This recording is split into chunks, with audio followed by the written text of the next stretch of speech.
आम्ही जातो तुम्ही कृपा असू द्यावी. डोंगर माथ्यावर उगम पावलेली नदी वाहत वाहत समुद्राच्या अगदी जवळ यावी, तद्वतच तुकोबांनी विठ्ठलाच्या चरणी वाहून दिलेलं लौकिक जीवन संपन्न होण्याची घटिका समीप आली आहे. एखादा सर्वसामान्य माणूस एकतर वेडा झाला असता किंवा आत्महत्येला प्रवृत्त तरी झाला असता. इतक्या भयानक प्रार्थनाचे भोग तुकोबांच्या वाट्याला आलेले होते. पण ती ईश्वरेच्छा आहे असं समजून तुकोबा परमार्थाच्या वाटेला लागले होते. परमार्थतही त्यांना खडतर तपस्या करावी लागली. अनुताप दग्ध होऊन त्यांनी चंचल मनाला निग्रहाने आवरलेलं आहे. परमेश्वराची अखंड आळवणी केली आहे. प्रसंगी त्याच्याशी भांडणही केलेलं आहे. आपल्या अंतःकरणाचाही वेळोवेळी झाडा घेतलेला आहे.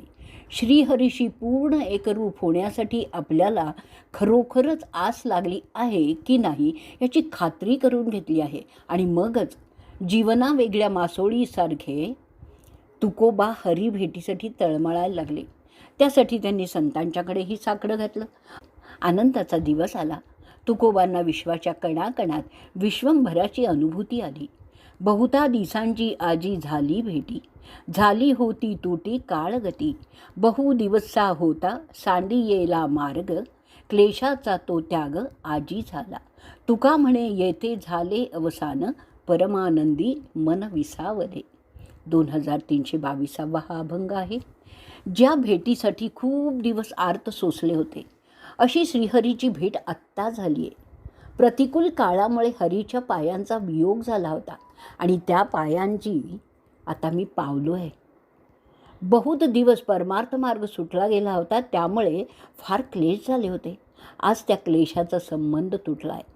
तुकाराम म्हणतात, आत्तापर्यंत लागलेल्या तीव्र तळमळीचं पर्यावसान परमानंदात होऊन तिथे माझं मन विसावलेलं आहे. देवाच्या भेटीने तुकाराम देवासारखेच अणुरेणूच्या हृदयात शिरण्या इतके ठोकळे आणि सूक्ष्म होऊनही आकाशा एवढे अनंत झाले. तरीही लोकांना सन्मार्गाचा मार्ग दाखवण्यासाठी, जगाच्या कल्याणासाठी उरलेत. आपल्या कीर्तनातून उदंड लोकजागृती केली आहे. आता मात्र देवाच्या गावाला जाण्याची, तिथेच विसावा घेण्याची तुकोबांना प्रचंड ओढ लागली आहे. लोकांतातून म्हणजेच भासमय द्वैतातून त्यांना आता एकांताचा वास म्हणजेच अद्वै परमात्म्याशी पूर्ण तादात्म्य हवं होतं. म्हणून ते देवाला म्हणतात, आता दिसो नये जना ऐसे करा नारायणा. आता दिसो नये जना ऐसे करा नारायणा, परतून मन गेले ठाईची मुरोन. विसरला तुका बोलो चालो जाला मुखा. 3595 हा अभंग आहे. नारायणा, आता मी लोकांना दिसू नये असं तुम्ही करा. माझं मन संसारातून परतून तुमच्या स्वरूपी मुरून गेलेलं आहे. मी तर आता बोलणं चालणं विसरून मोकाच झालेला आहे. या संसारात आता आपल्याला राहताच येणार नाही, कारण संसारात जे मी माझं पण जपणं आवश्यक असतं तेच आता आपलं हरवलेलं आहे. आता संसारात परतण्याची अजिबात इच्छा नाही, या भावनेने तुकोबा म्हणतात, संसाराचे अंगी अवधीची व्यसने, आम्ही या कीर्तने शुद्ध झालो. आता हे सोवळे झाले त्रिभुवन, विषमा धोवूनी सांडी येले. ब्रह्मपुरी वास करणे अखंड, न देखीजे तोंड विटाळाचे. तुका म्हणे आम्हा एकांताचा वास, ब्रह्मी ब्रह्मरस सेवू सदा. 3599 हा अभंग आहे.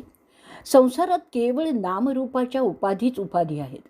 आपण मात्र आता त्या उपाधींचा त्याग करून अखंड हरिनाम संकीर्तनाने पूर्ण शुद्ध झालेलो आहोत. आमच्यासाठी अवघं त्रिभुवन सोवळं झालं असून हृदयातील विषमतेची कल्पना धुतली गेली आहे, असं तुकोबा आत्मविश्वासाने सांगतात.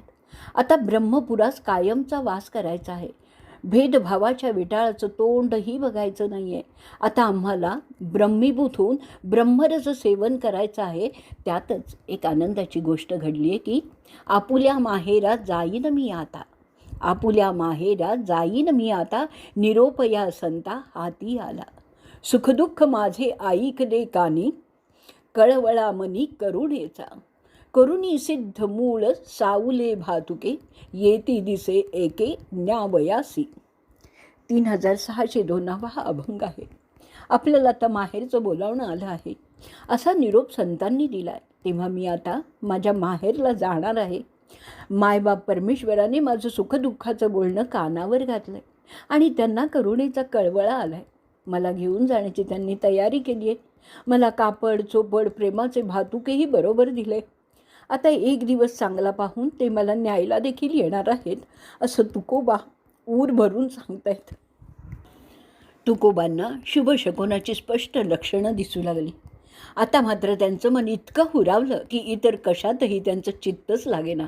मग मात्र खरोखरच एकदा पलीकडून गरुडावर बसून शंख चक्र गदा पद्म यांनी शोभणारं श्रीहरी न्यायला आलेले तुकोबांना दिसले.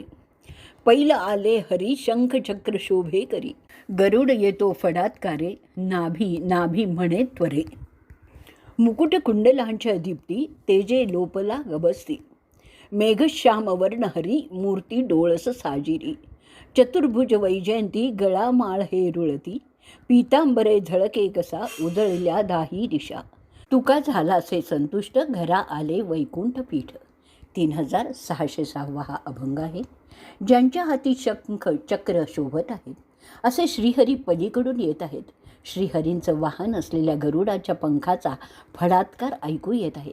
तू भिवू नकोस रे तू, असा अर्थध्वनी त्याच्या त्या फडात्कारातून जाणवतो आहे.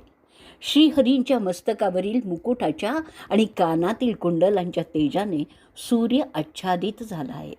मेघासारखा हरीचा श्यामवर्ण असून त्याची मूर्ती सुंदर सुशोभित आहे. त्या चतुर्भुज श्रीहरीने गळ्यात वैजयंती माळ धारण केलेली आहे. त्याचा पितांबर असा झळकतोय की त्याच्यामुळे चारही दिशा प्रकाशमान झालेल्या आहेत. आता तुकाराम म्हणतात, माझ्या घरी साक्षात वैकुंठ पीठाचे स्वामी आल्यामुळे मी संतुष्ट झालेलो आहे. तुकोबांची आत्मशक्ती अपार भक्ती सामर्थ्याने परमात्म स्वरूपात पूर्ण सामावून गेली आहे आणि त्यांचा पाचभौतिक देह त्या आत्मशक्तीच्या प्रदीप्ततेने लीलया पंचमहाभूतात मिसळून गेला आहे. त्याआधी लोकांची आठवण ठेवून तुकोबा त्यांना म्हणतात, तुम्ही सारे माझी बोळवण करून आता आपापल्या घरी परत जा. आपलं कर्म धर्म उत्तम पाळून आपल्या आयुष्याचं कल्याण करून घ्या. माझा तुम्हाला आशीर्वाद आहे. माझं पालन पोषण करून तुम्ही मला देवाच्या स्वाधीन केलेलं आहे. त्यामुळे माझी सर्व चिंताही दूर झाली. आता आपली ही अखेरचीच भेट समजा. मला आता माझ्या प्राणेश्वरासह जायचं आहे. आम्ही जातो, तुम्ही कृपा असो द्यावी. सकाळा सांगावी विनंती माझी, वाढ वेळ झाला उभा पांडुरंग, वैकुंठा श्रीरंग बोलावी तू. अंतकाळी विठो आम्हासी पावला, कुडी सहित झाला गुप्त तुका. आम्ही जातो, तुम्ही कृपा असो द्यावी. सगळ्यांना माझी ही विनंती सांगावी. आता फार वेळ झाला आहे. पांडुरंग केव्हाचा उभा आहे. वैकुंठाला न्यायला श्रीरंग मला बोलवतो आहे. तेव्हा आता आम्ही जातो. अखेर विठ्ठल आम्हाला पावला असं बोलून आपल्या गोडीसहित तुकाराम दिसेनासे झाले.